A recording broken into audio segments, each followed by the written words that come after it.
আমার 10টা ফার্মে মুরগি ছিল, এখন আছে 6টা।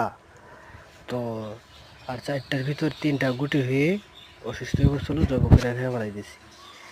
আর দেশি মুরগি ছিল 3টার ভিতর এখন আছে একটা, আর একটা আমাদের পাশের বাড়ির একজন টিভি দিয়ে মাইরা ফেলাই দিছে, বলা গেছে টিপ দিয়ে মাইরা ফেলাই দিছে। মানুষ অনেক খারাপ, তা না হলে এই বোবা প্রাণী রেখে কেউ মাইরা ফেলায়।